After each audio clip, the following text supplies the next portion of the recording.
아브라함은 하나님이 그 주체가 되어서 하나의 믿음의 모델로 만들어가는 구원의 서정이다, 이런 얘기를 할 수 있어요. 하나님이 아브라함을 부르시고 너로 큰 민족을 이루시고 내게 복을 주어 내 이름을 창대케 하리라. 그러니까 하나님께서 그 아브라함을 통해서 약속하신 것이 이제 신약에 와서는 생명의 씨 예수 그리스도를 통하여 하나님 나라를 이루신 거죠. 하나님 나라라는 것은 우리가 나라 하면은 국민, 주권, 영토 이런 그 3대 요소를 얘기하고 있는 것처럼 장소적 의미를 얘기하지 않습니다. 천국이라는 것은, 하나님 나라라는 것은 바실레시아, 통치의 개념이라는 거예요. 지금 예수를 통하여 하나님 나라가 이루어졌잖아요. 우리가 하나님 백성이 되었잖아요. 그 말은 뭐라냐면은 아직 장소적으로는 완성되어 있지 않지만 하나님의 통치권이 우리 안에 미치고 있다는 거예요. 이것을 이제 성령이 신적 확증으로, 보혜사 성령 하나님이라고 그래요. 파라클레토스라고 그래요. 보혜사라는 의미는. 그러니까 파라클레토스라는 것은 곁에 있다는 거예요. 그러니까 성령이 이걸 또 다른 말로는 뚫고 들어왔다고 그래요. 이제 언어적 표현인데 우리 존재에 뚫고 들어와서 우리 곁에서 이제 상담자, 우리 공부했잖아요. 히브리어는 에제르라고 그래요. 돕는 자. 헬라어로는 파라클레토스예요. 성령이 우리 안에 뚫고 들어와서 상담자, 위로자, 돕는 자로 우리를 다스려가는 거예요. 이따 결론적으로 얘기하겠지만 이제 그 하나님의 통치권이 이제 미치는데 결국은 뭐냐면은 하나님의 통치가 완전히 나를 지배하는 것을 구원의 완성이라고 그래요. 그날이 언제일까? 그렇죠. 이제 종말. 역사적 종말, 개인적 종말이에요. 그래서 엄밀히 말하면 구원의 완성은 뭘로 완성되는 거예요? 죽음으로 완성되는 거예요. 그러니까 우리 영적으로는 그럼 뭐냐? 내가 죽었다는 거예요. 그런데 아직 여러분들이 살아있죠. 그래서 이제 하나님이 수 없는 우리의 못남을 폭로시켜서 서서히 여러분의 그 탐심이 엄밀히 말하면 죽어가는 거예요. 그래서 구속사를 뭐라 했어요? 죽을 것이 생명에 의해서 삼킴 바 된다. 그러니까 이런 복음을 성경은 계속해서 얘기해 주고 있고, 여러분의 그 존재에 하나님의 이끄심이, 이걸 알면은 이제 자유를 누리고요. 이걸 모르면은 자유를 못 누린 것입니다. 가나안 땅을 이제 점령해 가잖아요. 약속의 땅 가나안 땅에 이제 점령해 가요. 여호수아란 말은 히브리어로 말하면 예수아. 그러니까 가나안 땅을 점령해 가는 그림도 마찬가지요. 예수 그리스도께서 십자가를 통하여 죄와 사망의 세상을 정복해 가는 그 모형으로 보여주고 있는 거예요. 그러니까 여호수아가 가나안 땅을 점령해 간다는 것은 예수 그리스도로 말미암아 죄와 사망을 정복했죠. 이미 예수께서 뭐라고 했어요? 다 이루셨다 그랬잖아요. 그러니까 하나님께서 이루신 것이 이제 내 역사 속에 이미와 아직이라는 얘기를 자주 얘기했던 것처럼 하나님은 시간과 공간의 개념이 없기 때문에 하나님 시간 속에서는 이미 완료된 그 구속의 역사를 이제 이 땅에서 내 안에 이제 이루어가는 거죠. 내 안에 구체와 실체와. 그러니까 쉽게 말하면 내 안에 서서히 하나님의 그 예수 닮음이 나를 정복해 간다. 이렇게 설명할 수 있어요. 우리의 구원의 서정이. 그러니까 그 정복에 가는 그 과정이 물리적으로 기계적이지 않기 때문에 이제 우리의 실수, 우리의 못남이 하나님은 이제 소위 드러낸다 그러죠. 폭로시킨다 그래요. 그러므로 말미암아 인격적으로 내가 이런 나의 아직도 죄의 본성이 남아있다. 이런 것이 항복됨으로 말미암아 서서히 인격적으로 내가 부인되는 거예요. 내 자존심이 기각당한다 그러죠. 그러면서 서서히 하나님의 통치권이 내 안에 점령해 오는 것을 구원의 서정이라고 볼 수가 있어요. 그런 그림을 이 가나안 땅 점령을 통해서 우리에게 보여주고 있는 줄로 믿습니다. 그러니까 그대로 그 가나안 땅 그 점령의 그림이 여러분 각 개인 속에 아직도 우리 안에 자존심적이고 내 우상숭배적이라는 뭐라 했어요? 탐욕적이고 이기적인 그러한 가득 찬 내 심령 안에 예수의 영이 성령이 뚫고 들어와서 여러분들을 이제 점령해 가는 거예요. 그걸 이제 소위 우리가 신분적 하나님의 자녀의 출생이라고 그럽니다. 하나님의 자녀로 출생했다는 거예요. 그래서 성경에 뭐라고 합니까? 양자의 영을 우리에게 주셔서 하나님을 아버지라고 고백하게 된 줄로 믿습니다. 그러니까 그 과정을 다시 얘기하면 보혜사 성령 하나님의 신적 보증으로 고린도후서 5장 4절에 그런 얘기를 해요. 구원의 그 구속사를 죽을 것이 생명에 의해서 삼킨 바 되었다는 거예요. 죽을 것이라는 것은 쉽게 말하면 이 땅에 없어질 것. 이 땅에 우리의 자존심, 이기심, 탐욕적인 우리 육신의 소욕은 다 없어질 거잖아요. 이것이 생명에 의해, 생명이라는 건 뭡니까? 생명은 엄밀히 말하면은 물리학적인 이런 또 우리의 그 어떤 이 수명을 얘기하는 것이 아니라 누굴 얘기해요? 예수를 얘기하는 거예요. 내가 길이요 진리요 생명이라 그러잖아요. 사도 바울이 내 안에 내가 사는 것이 아니라 예수가 산다 그러잖아요. 그러니까 우리의 그 옛사람적인 이 땅에 없어질 것이 이 생명에 의해서 완전히 삼킨 바 되는 거예요. 그러므로 말미암아 예수의 충만으로, 그래서 교회의 본질을 만물을 충만케 하는 자에서 충만이니라, 이런 얘기를 하고 있는 줄로 믿습니다. 그래 이제 그 과정은 왜 아브라함을 그걸 보여주고 있거든요. 아브라함이 결국 믿음의 항복은 뭡니까? 독자 이삭을 바치는 거예요. 독자 이삭을 누가 죽이는 거예요? 내가 죽이는 거예요. 인격적 믿음의 항복이 뭐냐? 여러분의 자존심을 여러분들이 부인할 수 있어야 돼요.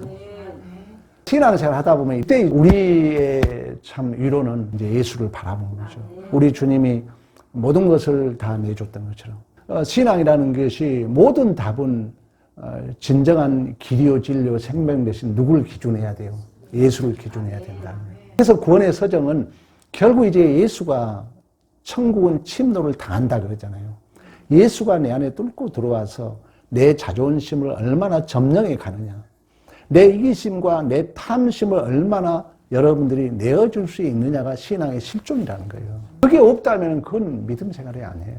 그래서 이러한 우리의 삶을 살기 위해 우리는 말씀을 드려야 되고 내 안에 진정한 파라클레토스, 돕는 자로 내주하신 성령의 도움을 받아야 될 줄로 믿습니다. 그러한 모습을 이 아브라함을 통해서 보여주고 있다는 것입니다. 이처럼 이제 아브라함은 계속해서 이제 75세 하란에서 부름을 받아가지고 세겜, 베델, 남방으로 점점 이제 점을 찍듯이 가나안 땅을 통과해서 내려갑니다. 근데 그 땅에 내려갔는데 우리의 신앙생활의 초신자들이 되게 이제 착각할 수 있는 게 그건데, 하나님이 약속의 땅을 허락했으면 가면은 적과 꿀이 흐르고 아무 문제가 없어야 되잖아요. 근데 가자마자 뭘 만나요? 기근을 만난다는 거예요. 그러니까 하나님이 우리에게 어제도 그 강사 목사님이 그런 얘기죠. 광야를 강조했어요. 우리 기독교인들이 이 긍정의 힘이란 그 책이 한참 잘 팔렸잖아요. 그것을 알고 긍정의 힘이라고 그래야 하는데 무조건적 긍정의 힘은 아니라는 거예요. 우리의 삶의 여정은 여전히 예수님이 그 죄와 사망을 이긴다는 건 뭐예요? 힘의 원리가 아니거든요. 얼마나 내가 죽을 수 있느냐 문제거든요. 내가 얼마나 하나님의 뜻에 의해서, 하나님의 뜻을 위해서 내가 얼마나 자존심을 부인할 수 있느냐 문제거든요. 그러니까 하나님은 이게 한 번에 안 되기 때문에 여러분의 못된 자존심을 폭로시킨다는 거예요. 여러분들의 이기심을 드러나게 한다는 거예요. 그래서 나를 보게 하거든요. 우리 허용의 섭리에 대해서 공부했잖아요. 하나님이 이 우주 만물을 섭리해 가는 중요한 그 하나님의 주권적 역사 중에 중요한 게 뭐냐면은 하나님이 허용한다는 거예요. 예를 들어 봅시다. 아담이 왜 선악과를 따먹었습니까? 안 따먹게 할 수 있잖아요. 근데 우리 이제 신학에서는 그래요. 웨스트민스터 신앙 고백서 우리 장로교는 성경 다음으로 신학생들이 읽어야 할 책 중에 뭐라면 하나님의 지혜로움 속에, 하나님의 은혜로움 속에, 하나님의 복주심 속에 아담을 선악과 따먹게 허용했다 그래요, 하나님이. 그러니까 우리의 모든 삶의 모든 일어난 사건들은 누구의 주권에 있는 거예요? 하나님의 주권에 있는 거예요. 나를 복되게 인도하게 해요. 그러니까 하나님이 그런 얘기 했잖아요. 기근을 줘요, 우리에게. 기근을 준 이유는 아모스 선지자가 그런 얘기를 해요. 양식이 없어 주림이 아니요 물이 없어 가람이 아니요 여호와의 말씀을 듣지 못한 기갈이라 그러거든요. 그러니까 하나님은 우리를 복되게 인도해 가는데 그 우리가 충분히 그 모든 것은 나를 이해함이고 나를 더욱더 복되게 내가 깊어지고 내가 넓어지고 이미 아직의 그 중간 시대를 교회 시대 광야 시대라 그랬어요. 유한이 유한으로 들어와야 되기 때문에 성경은 단언해버려요. 교회 시대는 뭐냐 한마디로 말하면 고난이라는 거예요. 그걸 단정해요 사실 성경은. 근데 그 고난이 나를 이해함이라는 거죠.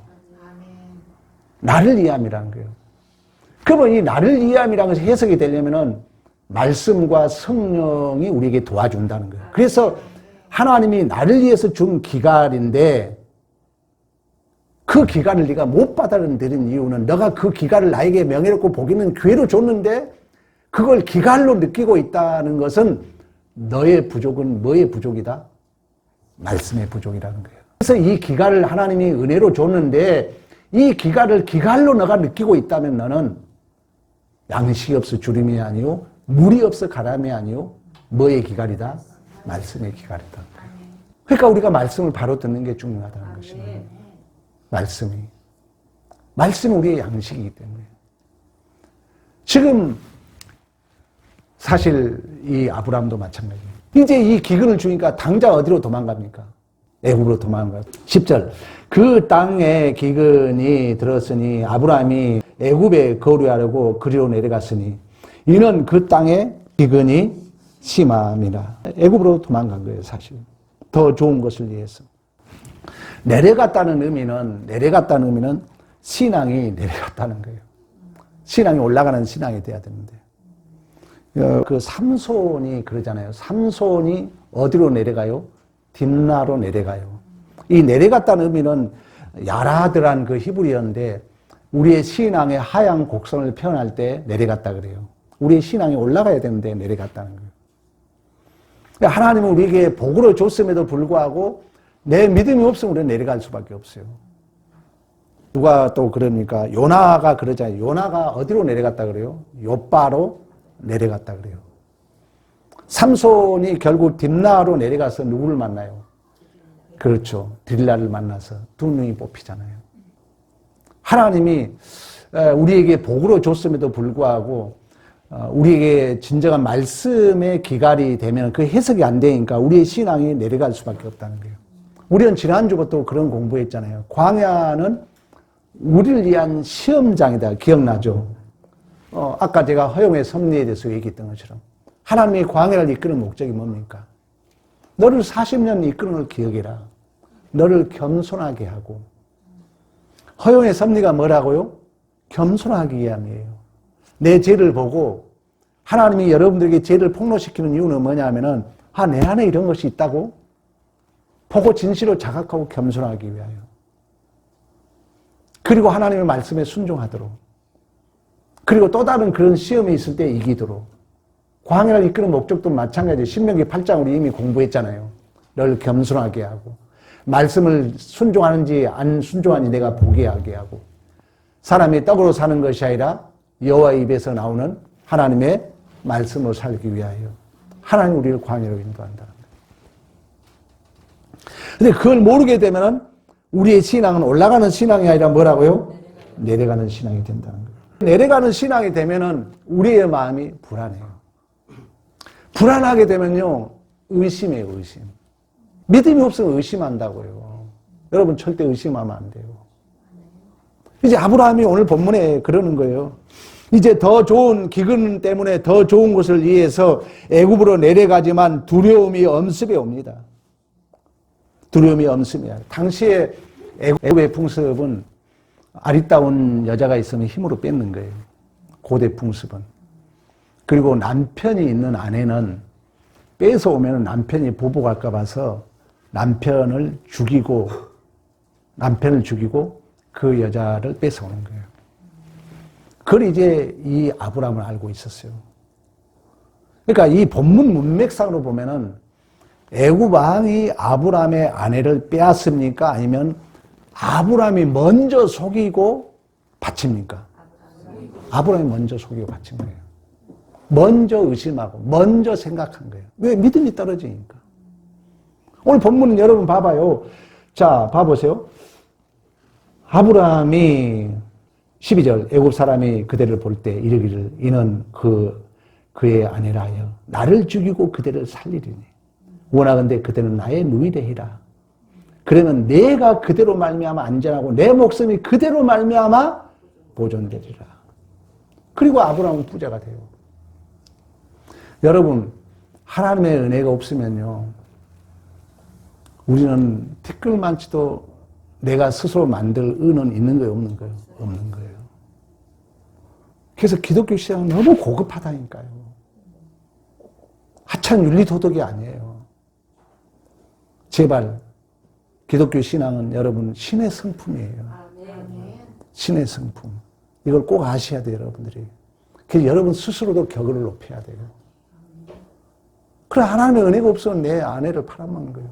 지 살고자 위해서. 그걸 다시 증명해 줘요. 자, 18절. 이제 하나님의 재앙을 내립니다. 17절에 그랬더니 바로 왕이 뭐랍니까? 네가 어찌하여 나에게 이렇게 행하였느냐. 이 말은 뭐예요?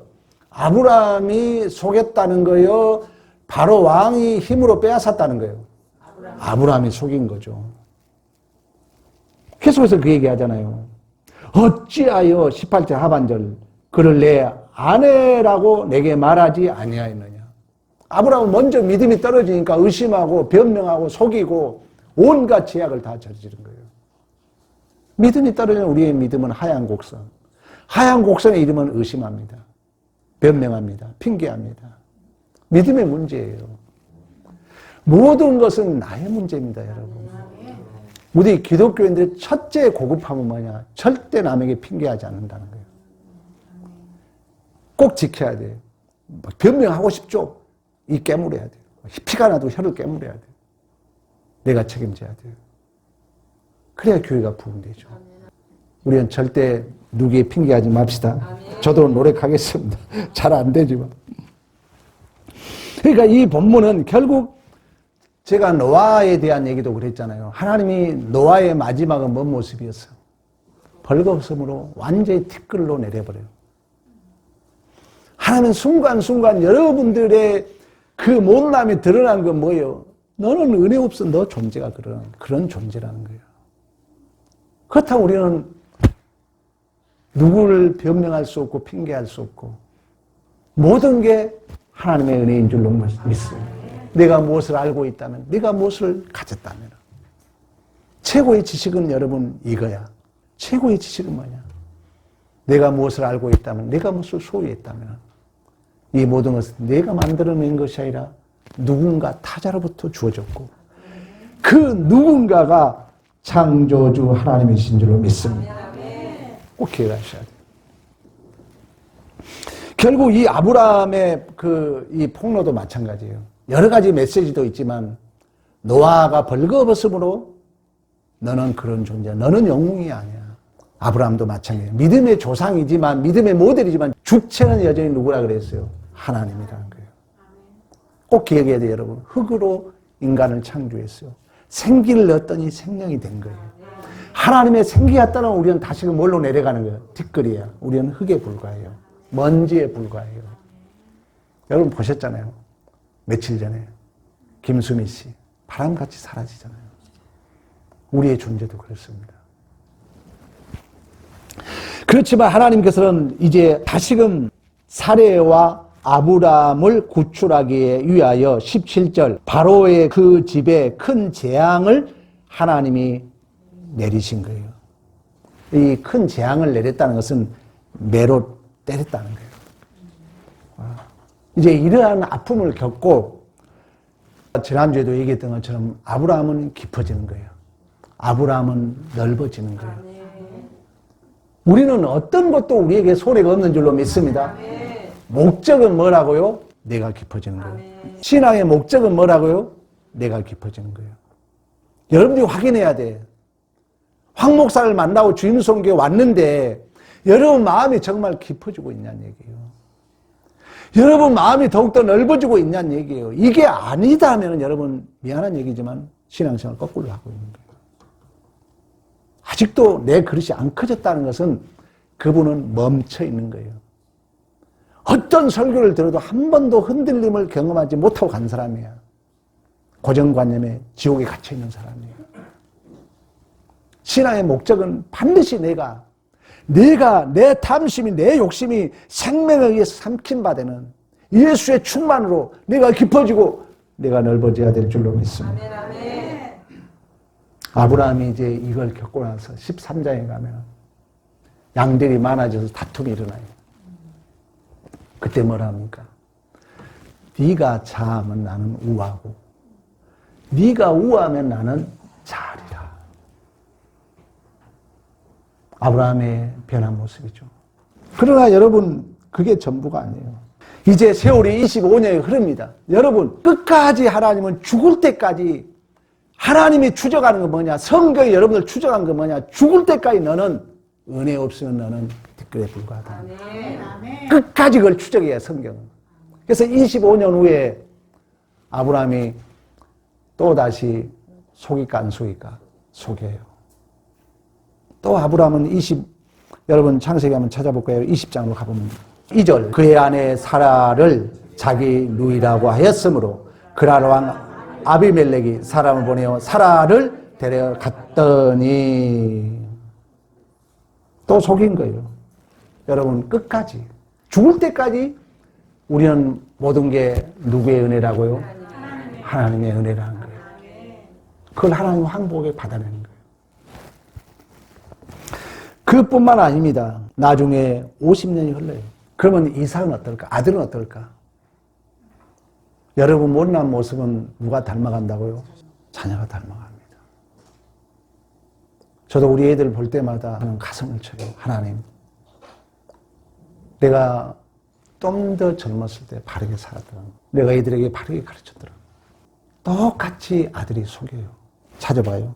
성경 창세기 26장으로 가보면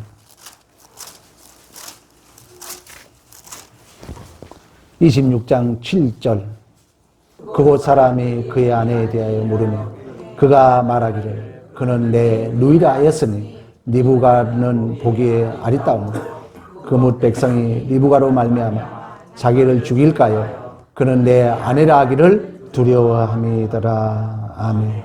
결국 우리의 허물은요, 우리의 잘못은 여러분 자손들에게 그대로 갑니다. 그럼 여러분들이 오늘 이 말씀을 들은 자로서 오늘 그래서 제목이 뭡니까? 제목 주보 봐보세요. 합독합니다. 제목 주보 보고 시작. 반복된 잘못으로 인하여 십자가에 못 박으신 아버지 은혜 앞에 나는 어떻게 살 것인가? 아멘. 여러분 복음은 뭐냐면 그럼에도 불구하고 여러분들이 이렇게 속이고 거짓말하고 내놓을 것 없지만 하나님은 우리를 복되게 인도해 가요. 그 하나님의 의지의 표현이 뭐냐면은 도저히 우리가 안 되니까 독생자를 보낸 거예요. 그래서 우리 대신 그 아들을 죽게 하시고 신적 확증으로 성령이 여러분에게 지금도 자꾸 얘기하는 거예요. 너 어떻게 살래? 너 고집대로 살래? 너 자존심대로 살래? 아니면 하나님 뜻대로 살래? 이렇게 또 묻고 있는 것입니다. 오늘 여러분들이 진실로 이 아브라함의 모습을 바라보면서 이러한 반복된 우리의 잘못임에도 불구하고 하나님은 반드시 나를 복되게 인도하고 그 복되게 인도하게 하여 자기 아들을 죽으셨다는 거예요. 그 은혜 앞에 선 자들로서 여러분의 행동이, 여러분의 언행이 변해가는 그런 얘기 했잖아요. 한 번 잘못은 실수라고 볼 수 있어요. 그러나 반복된 잘못은 나의 실력입니다. 여러분의 실력을 다시 한번 바라보면서 주님 붙드는 믿음의 승리가 있기를 간절히 축복합니다.